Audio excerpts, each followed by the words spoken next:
Welcome to Creating Presence. I'm Dr. Sandra Bloom, and I'm here with my colleague, Sarah Yanosy. Hi, everyone. Sarah and I have developed an organizational intervention to help organizations integrate trauma-informed practice. And we use presence, the word presence, as an acronym. It stands for Partnership and Power, Reverence and Restoration, Emotional Wisdom and Empathy, Safety and Social Responsibility, Embodiment and Enactment, Nature and Nurture, Culture and Complexity, and Emergence and Evolution.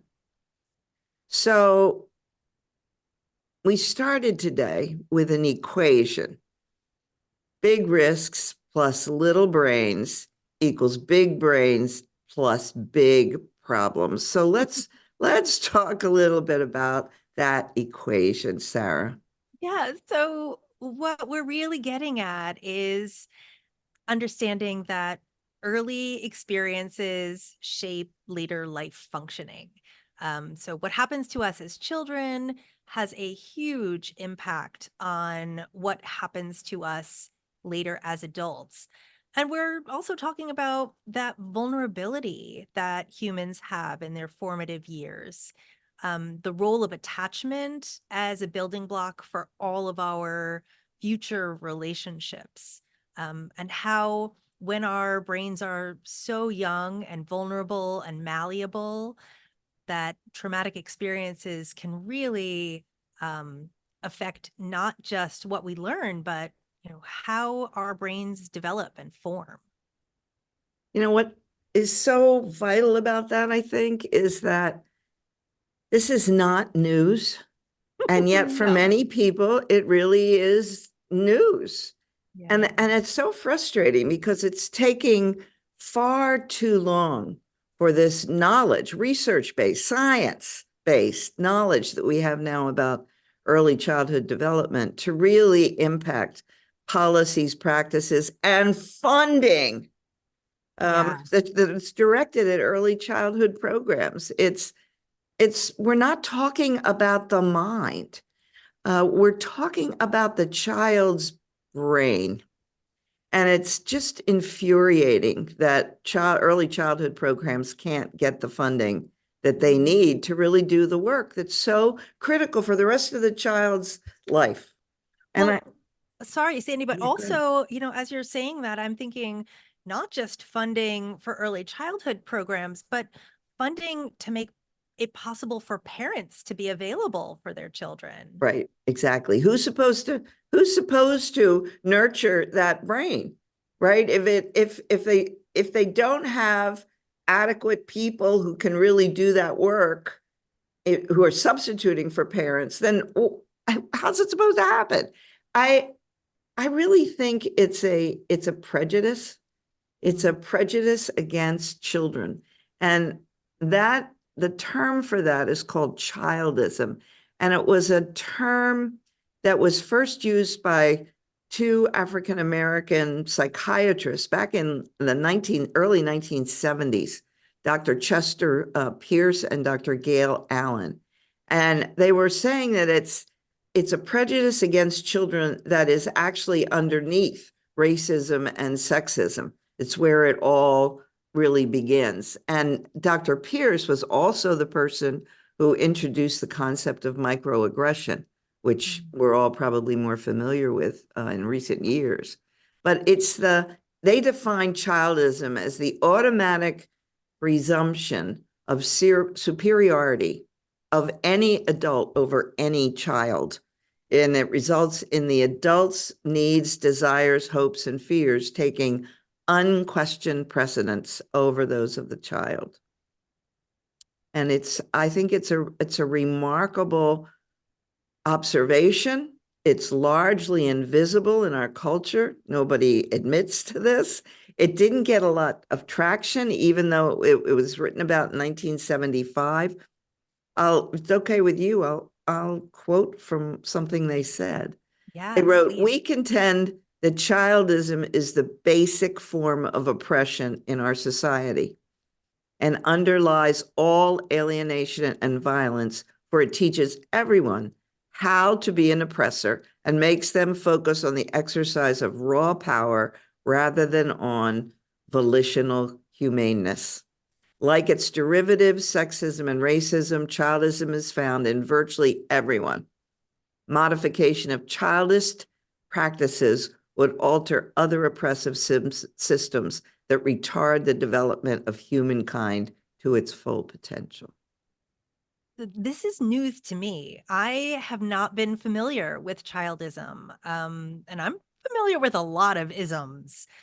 So what they're really identifying here is the underpinning of all of these other isms as this systemic power structure that we create between children and adults. And that makes so much sense when we think about then, how we translate that to our interactions with other adults and create systems of oppression, and also how we're influencing the experience of children as they're growing up in this system of oppressive power dynamics. Exactly. It sets the standard for how everybody is supposed to be. And it really goes far beyond the biological necessity that requires adults to sustain the species by supervising children and by making sure they're safe and by teaching them and all that parenting people have to do for kids. This goes way beyond it. It's things like, it's okay to hit children so that things that are done to children would actually get you criminal charges if you did the same things to an adult. Well, that's childism. Yeah.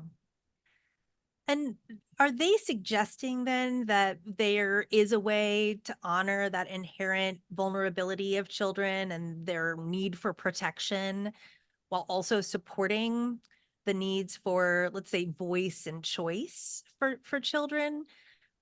It just strikes me because when, we don't offer those opportunities to young people to have voice and choice, we're literally teaching them the art of oppression of others, and instilling like core beliefs about subjugation as a valid way of creating relationships. Exactly. That's normal.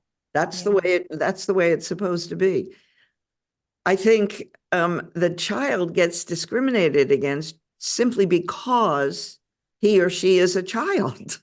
Right. And I think it's really important for our listeners to know that the United States is still the only country in the world that has refused to ratify the UN Convention on the Rights of the Child.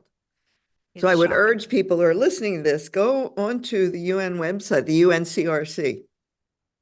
That's the UN Convention on the Rights of the Child. And look at what rights they're describing that every child needs to have. And you can see that it is really the basis for all human rights. Well, we were talking about the research around this, and a lot of the research shows that when there's actual attachment trauma, it cuts deeper and it has more lasting effect than discrete experiences like a car crash or, falling down and hurting yourself. And that makes a lot of sense, but we need to talk about why and what we've seen. It really began, there wasn't much work or research about this until after World War II. And I think because there was a emerging understanding that we just tried to destroy the entire world, so there's probably a problem here. and Yeah. and maybe it originates in childhood. So it really started with the work of John Bowlby in the UK, who's really kind of the granddaddy of attachment research. And what he was really focused on was that there's a psychological, evolutionary, and ethological theory that really provides an integrative way for us to understand all relationships, beginning in the mother-child relationship. And it's developed over time now into these specialized fields of knowledge, developmental neuroscience and interpersonal neurobiology, because we know so much more now about the mind-body connection and how it's really about those neural networks in the brain that are already forming when the child is still in the womb, and certainly then explode afterwards. The baby's brain doubles in size in the first year, and the brains are built from the bottom up. So genes just supply the basic blueprint. It's really experience in relationship that determines how a baby's brain is wiring up. But in infants, that is a million connections a second. I mean, Sandy, when you say that the brain is built from the bottom up, what does that mean? it means that the functions that are going to come later, like language and thinking and all those, the cognitive development, that's going to come last, but it's built on top of the basic wiring of how our central nervous system works. So we have these two big components of our central nervous system, the sympathetic nervous system, which governs fight, flight, and the parasympathetic nervous system, which it calms us down and is active in digestion. And they balance each other. And all of that balancing of how a baby is interacting with life, with the stressful, normal things that happen in life, all of that is determining how that little brain is actually going to work as the child develops. So that's what we mean by the bottom up. Those basic functions are built first. Yeah. And I'm watching that in real time because I have, three kids, 3, 2, and 1 at home. I have a 21-year-old and a 18-year-old too. So their brains are already way past that point. But it is really fascinating to think about because it means that experiences with adults, specifically primary caregivers, usually parents, determine those neural connections, like which ones get to stay and which ones get pruned away as the brain develops.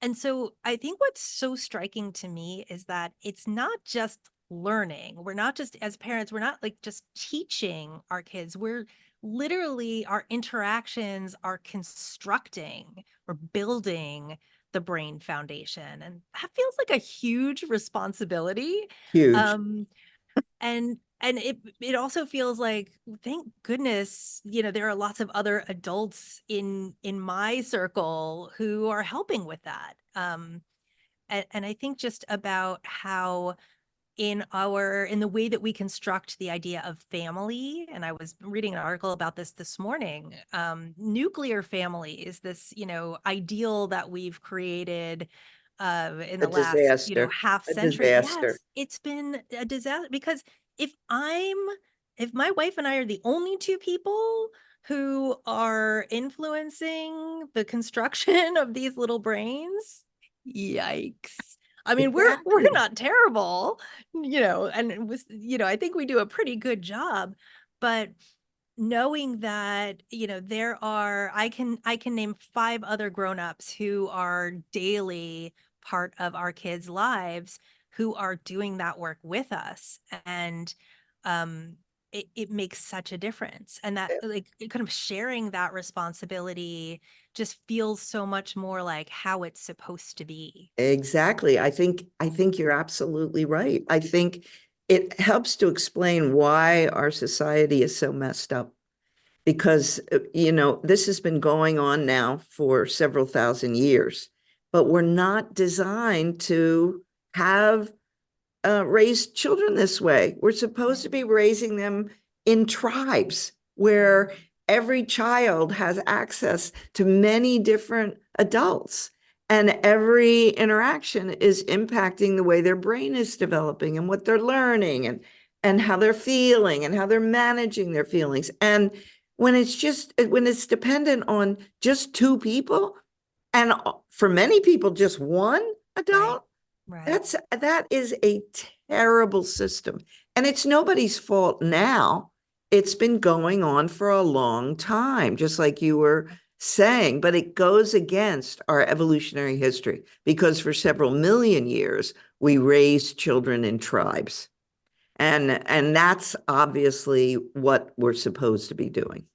And yet that's Yeah, not how things are working. not even close. And I remember a conversation that you and I had a long time ago, that where you shared, when you first started doing this work and started hearing about the trauma experiences that your patients had, and that you would drive around and you would look at houses and think to yourself, like, I wonder what's going on in there. I wonder Yeah. what's going on in there. And you Yeah. talked about, this concept of parenting in private, which doesn't allow us to be our best when we're Mm, parenting. I know that when I have other people around, not only am I more able to like pull and draw from their energy and support, but I also am just more aware of what I'm doing. Like just, having someone else present changes how I think and feel yeah. in interacting with my little ones. Yeah, I remember that. That was my beginning of secondary traumatic stress for myself because we were learning that virtually everybody in our psychiatric inpatient unit had been abused as a child. So I remember that as the beginning of my secondary traumatic stress because we were finding out that virtually everybody in our psychiatric inpatient unit with all different kinds of problems had been abused as children, quite frequently sexually abused. And we had no idea. We just had practiced for years and did not know that. And so I remember we were living in this beautiful, suburban, safe neighborhood. And I would drive home because I lived there too and just wondered, yeah, I wonder what's really going on in there. It was awful.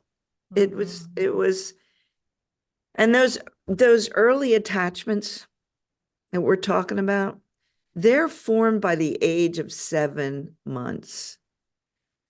So nearly all infants become attached, and they begin by attaching only to very few people, mom first, then dad, if there's mom and a dad in the family. Um, But then that is the beginning of the personality development for the child from that point on. And we saw that then what had happened to them as adults, how those early experiences had radically impacted all kinds of symptoms that they had. Their beliefs about themselves, about other people, whether or not they were lovable, whether they were worthy, whether they could be emotionally available, whether they could keep themselves safe or keep anybody else safe, including their children, because this is part of where the transgenerational thing happens, right? That it starts, and then if you didn't get the parenting that you really needed, then you don't know how to automatically deliver it to the next generation. Yeah. And attachment pretty much determines pretty much everything. It's so true. I think we are, as humans, so wired to repeat what's familiar, to do what we know, even when it doesn't work sometimes, even when, in the face of evidence that like this is not really working, but it's how we've always done it. And that really does apply to parenting. And I think even for those of us who have, who've said like, well, when I am a parent, I am never going to do this. I'm never going to do this. Hear ourselves saying things and doing things and thinking, oh, wow, I am my mother or I am my father or holy cow. Sometimes I'm like, oh my gosh, I am my grandmother. And that's jarring. Right. But that's really what often happens for us. And part of that is our biology, right? The wiring that formed it, as our building blocks were being put in place through parenting. are what underpins our attachments and our all of our future relationships. And so it makes perfect sense. And it takes work to do it differently. I mean, I feel pretty lucky. I had really great parents. I also had a very close and very loving, huge extended family. So I think in many ways, I am one of the lucky ones to be able to bring that to my parenting. Um, and I've made a point to create a community of other adults because I know I can't just rely on myself. And it's really hard work. Yeah, the So, way we've designed the culture is there has to be this perfect match yeah. between Yes. between the personality and disposition of the child and the one parent, if that's all there's available, right? And Yeah. that, that is more a matter of luck than anything else. But when there's a lot Absolutely. of people, then the child can naturally gravitate to someone where there's a good match. And Yeah. many children don't have that opportunity. Right. So let's talk a little bit about what happens when things go wrong. Let's talk about ACEs, adverse childhood experiences. Mm. People are probably really familiar with the ACEs study, but for those listeners who may not be, let's do a brief recap of the implications. Yeah, because I think it's the most important study of the 20th century, Yeah. in my Yes. personal opinion. Yes. Me too. It stands for Adverse Childhood Experiences Study. And I think it's interesting to talk about how it originated. So there was a doctor who was working at Kaiser Permanente, a big healthcare company in California. And his name is Vince Felitti. And he was working with people who had extreme obesity. And he developed a program, very structured. People joined the program. They wanted to do it. And it was very successful. They started losing weight significantly. And then something happened. They stopped wanting to continue to lose weight. And because they had gotten really depressed, even suicidal, even though they had lost massive amounts of weight. And bless him, Dr. Felitti, rather than making judgments about people and saying, well, it's just the way they want it, blah, blah, blah, he said, oh, that's curious. Why? Why would they be successful, apparently, and then get depressed and then gain the weight back as fast as they could? Because that's what was happening. And so he called people in and he asked them, he said, That what never happens, never right? had happened before. Yeah. And what he uncovered was that people had had really bad things happen to them when they were kids, especially sexual abuse. So he said that the answers to his questions came out in three categories. That one category he called sexually protective, that people felt that when they were really overweight, that they were not attractive to the opposite sex, and therefore they didn't have to worry about having sex, and including men. And Mm. they had had severely traumatic childhoods, so no question about it. The second category were people who felt that the weight made them physically protected. And this, for example, he talked about two prison guards who lost 100 and 150 pounds each, but as they shed their bulk, they became much more vulnerable to the prisoners. And then the third category was that being overweight reduced other people's expectations of them. That you apply for a job weighing 400 pounds and people assume you're stupid and lazy, was something he heard people say. And if you've really been badly hurt, like being sexually abused, then you often want to retreat. And so having that weight then really becomes protection that the rest of us just don't have any relationship to. We don't understand it. And so we condemn people. So he then went to a conference and he was discussing these findings. And members of the audience, so these were all professionals, right, who were involved in obesity work, told him that they had long reported of people in their practice having been sexually abused as children, but they had been written off as that they were just making excuses for their weight gain. Wow, this does not surprise me, especially in light of the conversation we had, earlier in this segment about isms and about subjugation, right? People with obesity often fall into that category too. They encounter discrimination interpersonally and also systemically. And it's interesting to me to think about, especially kind of the making excuses part, when I think about the connection to sexual abuse. And in my experience working primarily with young kids who had been sexually abused, there was a lot of suspicion or dismissiveness when kids reported, and I found that often that was because their cognitive development, their language development sometimes makes their stories, their narratives inconsistent.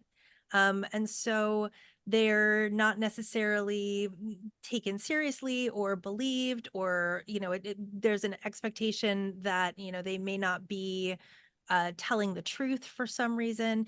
And a lot of that kind of goes into this idea of like people trying to make excuses, this Right. victim blaming mentality that's very much a part of that subjugation and oppression system. Yeah, absolutely. So let's talk more about that and more about ACEs when we come back from our break. Thanks so much for listening to Creating Presence. We'll be back after these messages. In a world with trauma, adversity, and mental health deficits, your organization may be feeling the effects in its culture. Recognizing the need for safe, productive, and values-aligned organizations, Creating Presence can help to develop a healthy, biocratic organization. In the Creating Presence training model, your entire staff will learn to value human elements that characterize organizations, learn values that are solution-based and supportive, and implement new skills which will create capable leaders to meet the needs of staff and clients. For more information, go to www.creatingpresence.net. Creating Presence is managed by Lakeside, your resource for trauma-responsive care. Hi, everybody, and welcome back to Creating Presence. I'm Dr. Sandra Bloom, and I'm here with Sarah Yanosy. And what we're talking about today is big risks plus little brains equals big brains plus big problems. And before the break, we were talking about some of the history of the ACEs study, the Adverse Childhood Experiences Study, which came out in 1998. And I was talking about how it originated with Dr. Vincent Felitti and his work with very obese people, and how he found out that most of the people who lost weight and then regained it back as quickly as they could did that because they had really bad experiences as children. And when he heard about that, and that other people in his profession had known about that and heard about it for a long time and had written it off, he was really horrified.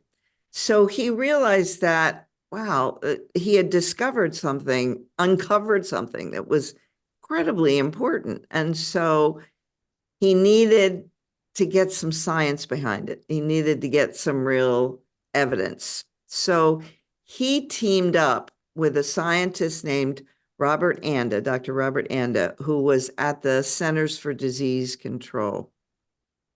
And Rob Anda had specialized for years in the study of why people do self-destructive things like smoking and in this case, gaining an excessive amount of weight. And so together, they got the Centers for Disease Control to fund this major study. Now, the Centers for Disease Control is a major US agency that funds medical research that's in the government. So they drew up a way of testing all of this to see if it was true beyond the small sample of Vincent's program, people in Vincent's program, to a wider sample and with more variables. So what they did was in the early 1990s, they started surveying almost 18,000 adults. And they asked these adults, they asked them about 10 categories of adverse childhood experiences. And they asked them about 5 that would pertain to the individual and 5 about living in the household when you were a child, before you were 18. And the majority of people that they surveyed were 50 or older and were white and had attended college.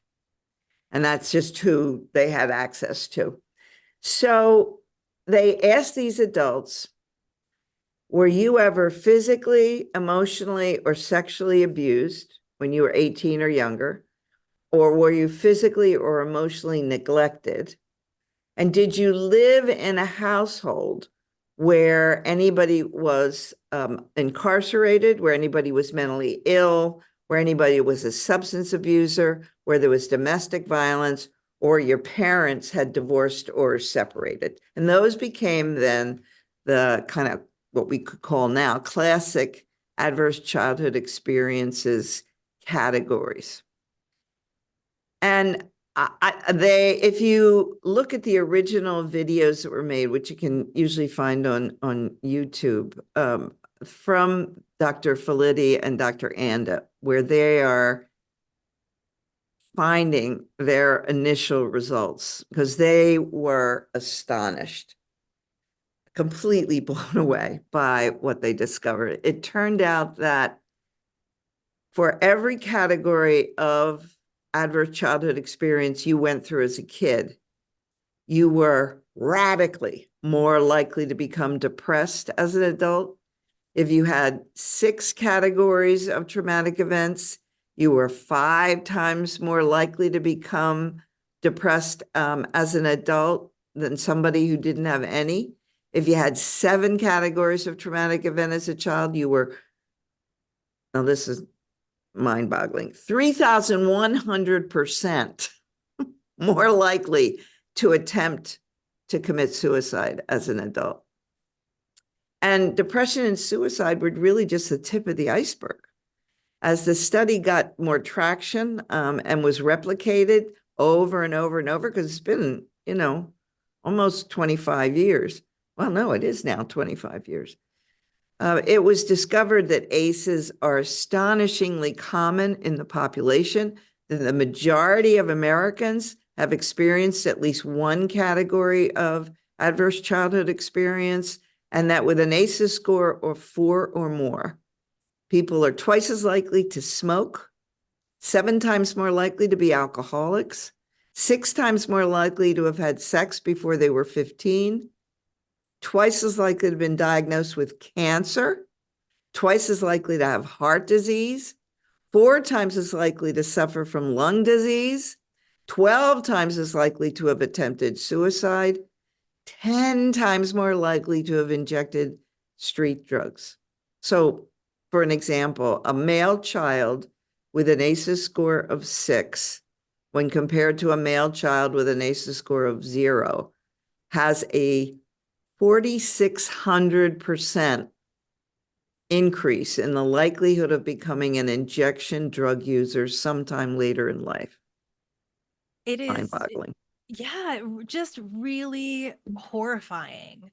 Um, I think there are a couple of things that stand out to me from the ACEs study. The first is just the scope, right? Knowing that about 2/3 of all of us in the United States have at least one adverse childhood experience. I mean, that means, I mean, you said most of us, but most of us meaning like 66% of us. I mean, that is a huge number. And that means, um, you know, most people we encounter on a daily basis Right. have had an experience of trauma. That's how widespread it is.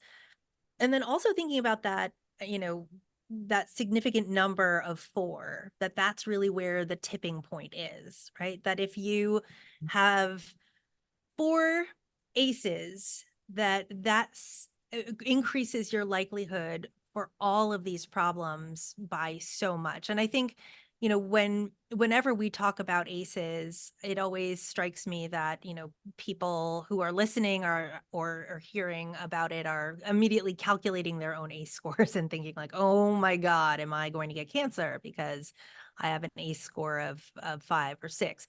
And you know, I think it's so important to reassure people that it is not predictive of any particular Right. outcome, and that if you are able to recognize your vulnerability or your risk because of the number of ACEs that you have, there are lots of things that you can do to help mitigate that risk.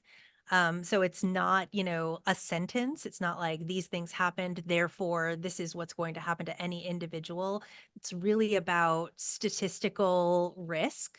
But it's super helpful to know, because if we are aware that we have a higher risk because of our early childhood experiences, then we can do something different. Um, it's also been really striking to me that I've worked with so many trauma survivors who have ended up coming into therapy because they've had these mysterious physical illnesses, these sort of inexplicable you know, disorders or symptoms that, you know, either they don't have a family history, and so it doesn't really add up that they would have these particular problems, or they have this set of symptoms and no one can really figure out what the underlying cause is. And it is almost always the case that there is a high ACEs score in this person's history. And I think we often make the connection, you know, when we are trying to put logic around this, that, you know, okay, so if bad things happen to you, one of the things that comes from that is that you cope in these maladaptive ways. And there's some truth to that, right? We have definitely higher rates of alcoholism and smoking. But I feel like that can set us up for blame, right? So we're sort of saying like, well, you know, it's a bad childhood, and that just gives you an excuse for doing all of these other things that then lead to you having these really poor health outcomes. But the research is showing us that that is not actually the case. It is the fact that the experiences of trauma don't just change our brain structure, it actually changes our physiology. It affects our bodies in very tangible, concrete ways, whether we participate in some of these risk-taking behaviors or not. And I think that's helpful because, one, it pushes us to remove blame from the equation, right? In our equation, little brains plus, you know, bad things equals big brains with big problems. It's not about, you know, the bad choices people are making. And that helps us, I think, not just remove blame from the conversation, but also put more of a focus on prevention at a much earlier stage in life. If we can really harness this information and work towards preventing early childhood trauma, we would have such better outcomes and so much more success than, intervening after those wheels are already in motion. We put a lot of money and effort towards things like anti-smoking or anti-drinking campaigns for young people. And I don't want to diminish that at all. I think they're very important, but we're starting too late. And I think if we could put more effort into the prevention earlier on in the process than later on in the process, we'd be in a really different place. I mean, it also, strikes me, and Sandy, you know this about my brother. He has a very serious autoimmune disorder. It's a very rare disorder. Um, and he is really suffering, really struggling. And because he has been pretty incapacitated in a lot of ways, it's given us a lot more time to talk. He's not working crazy hours. So I've had the chance to really talk with him a lot more. And when I'm spending time with him, we've been talking about our life experiences. And it's been really fascinating because his treatment team suggested that he work with a therapist, and I'm so glad he's doing that. 40 something years of our relationship, I haven't been able to convince him, but finally a doctor was like, dude, you need to go to therapy.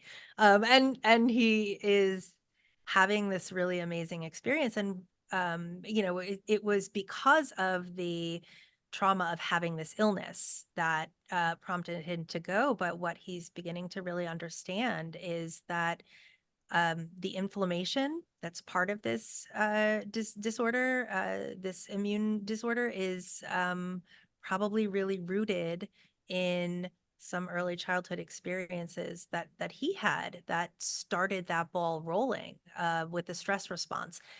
And as we've spent more time talking about, everything, we've also started sharing notes about our early childhood experiences. And I'm really lucky. My dad's sister is also a social worker, so she is like all about disrupting family patterns and family secrets, and I love her for that.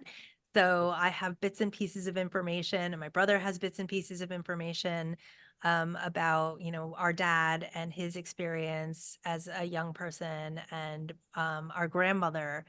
And what's been just so mind-boggling is, as we're putting pieces of the story together, like this intergenerational trauma that our grandmother lived through, our dad lived through, my brother lived through that I didn't know about, I lived through that he didn't know about. Um, and the way that that's been showing up in our bodies. And I feel so grateful to be having those conversations, because part of what we're talking about is, how do we stop this from happening to our kids? Right. And very happy to report, so far we have been really successful, my brother and I, in disrupting that pattern. But it really, I think, just is such a personal example for me of the evidence of what happens to our bodies because of these early experiences. For me, mine has manifested in high blood pressure. And, you used to follow me around with a blood pressure cuff when we would do trainings all around the world, because, it was bad. And I've started to really understand how some of my stress response activation in my body has created that long-term physical manifestation. And I think it's similar for lots of us out there. I think a lot of people, I think many people have no clue beyond just one generation, and they don't know what happened a couple generations back. And it's pretty fascinating when you actually find out, oh, there was a murder, oh, there was a suicide, oh, there was a catastrophic loss, oh, there was a terrible earthquake, oh, on and on and on and on, because I think people have disconnected from how much intergenerational transmission actually goes on without anybody intending that. Quite often, quite the contrary. It's really very important and very interesting.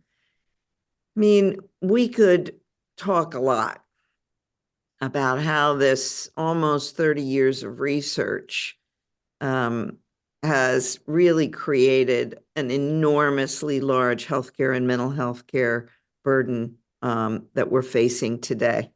Didn't originate today, as I keep emphasizing. It's been going on for a long time, and it's going to extend far into the future. But I think it's important for policymakers to understand it's the biggest burden of cost. If we could do what you were talking about and prevent all of this from happening early in childhood by funding those early childhood programs, by funding it to make possible that parents can actually spend quality time with their children, which many parents can't today. If we could do that, we could have an inestimable savings in money that we're just burning because we're not preventing these problems from happening. And it comes down really to what you were saying before about attachment. And I think that in the absence of those larger systems interventions, right? Those solutions that you and I are talking about as big picture funding and support systems. In the absence of that, we can look at individual relationships. And so that's part of what I do in therapy that I do, individuals, couples, and family therapy. It's what you and I do in organizations. Our work is really about creating different relationships. And, one of the really interesting conversations that we have when we're working with organizations using creating presence is about that, the importance of attachment and relationships. And thinking about the still face video that we show, which for people who are listening who may not be familiar with it, Sandy, will you describe it? Yeah, and you can just see it on YouTube if you put it in still face. Yeah, it'll come up. But it's about you watch a mother interacting with her infant who's, I don't know, a couple months old. They're probably Right? like 6-7 months. Yeah. And they're having a great time. The child's in their little, high chair thing, and the mom they're talking to each other, right? The child's babbling and she's goo-gooing and, saying, tickling her. And you can see one with a father too. So I'm not, still face is still the same with dads too. So, then the mother is instructed to just completely still stay there with the child, but completely go blank. Stop interacting with the child, just like blank face. And that's why it's called still face. And you watch as this baby gets more and more and more upset and starts moving around and tries to get mom's attention, and she can't get it, and she gets more and more and more upset. So you can see the emotional arousal until the child is screaming. And at that point, the researcher says, okay, now re-engage with the child. And what that tells us is that just in those few seconds of this video, that child's level of stress went way up. And for that couple seconds, I mean, people normally are going to get stressed even when we're infants, right? Different things, different frustrations. That's not really going to change you permanently. But when that is happening chronically, when you don't have anybody to interact with you, when that is going on over and over again, then that's where it's really affecting the wiring. And there's another wonderful YouTube video. Just put in Molly Wright, Wright, and it's a 7-year-old who does the has a little baby there and has the baby's dad take the baby out off camera, but we still can see what's happening. and they replicate the still face experiment. You see the same thing. And then Molly describes it for people. It's wonderful to see this wonderful 7-year-old who has obviously gotten what she's needed as she's growing up. We get really strong reactions from participants when we show this video. Palpable discomfort with the baby crying. I mean, it really does. It's hard to watch that a baby get that upset, and to also see how little it takes to activate that stress response. It's really just for a few seconds, not engaging. And we use this as an opportunity to talk about how relationships and engagement translate for our work together, the importance of connection in organizations, and also in our caregiving, not just as parents, but when we are helping people recover from trauma. And that means in organizations, not just the people that we're serving, but also the staff members, because ACEs tells us 2/3 of us are going to show up in our work lives with a trauma history. And so relationships and connections are so powerful and important. I think this video also reminds us that behavior is our first language.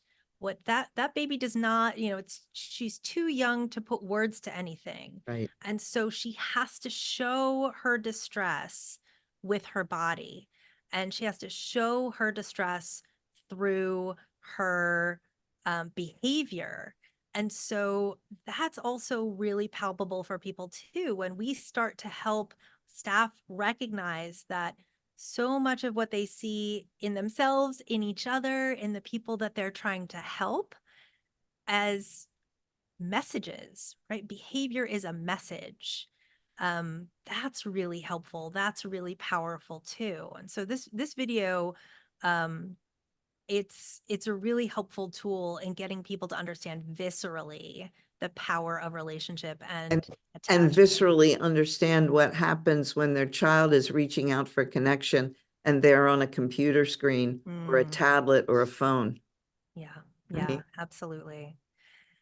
It's interesting too. I think it reminds me also of the concept of belonging, and we talk a lot about that in creating presence also.